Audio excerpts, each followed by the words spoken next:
Mga kahuwan, panoorin ang video na ito upang alamin ang pinaka-latest na balita tungkol sa lagay ng panahon at bagyo update today.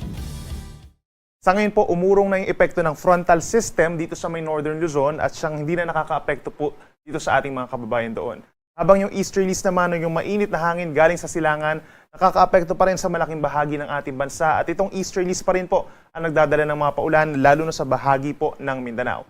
Base sa ating latest satellite animation, wala tayong nakikitang tropical cyclone or bagyo na papasok ng ating Philippine Area of Responsibility hanggang sa katapusan ng linggong ito, subalit mayroon tayong nakikitang kumpol ng ulap or cloud clusters dito sa may silangan po ng Mindanao. Associated yan dun sa Intertropical Convergence Zone na siya magpapaulan naman dito sa malaking bahagi ng Mindanao and Visayas sa mga susunod na araw. Itong ITCZ ang siyang tagpuan po ng hangin from the northern and southern hemispheres at may minsang malalakas po ng mga paulang dala ito, kaya mag-ingat ang ating mga kababayan sa mga susunod na araw sa mga posibleng flash floods or landslides.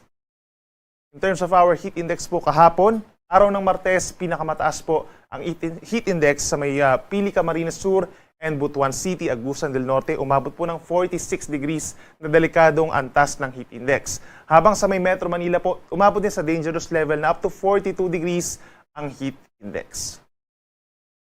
Ngayong araw naman po, Miyerkules, maraming lugar pa rin po makakaroon ng dangerous levels of heat index na 42 degrees or higher. For Metro Manila, halos katulad pa rin po yung mararamdamang init as yesterday. Pinakamataas naman sa maraming lugar, up to 44 degrees sa may Cavite City, Occidental Mindoro, Camarines Sur, Capiz, and Agusan del Norte.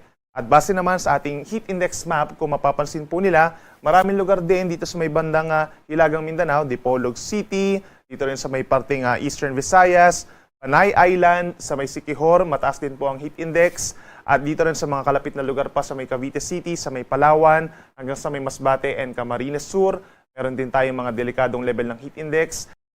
In terms of our alo naman po, wala naman tayong nakikitang gale warning sa mga susunod na araw. Ibig sabihin, wala tayong inaasahang mga sea travel suspensions hanggang sa katapusan ng linggong ito.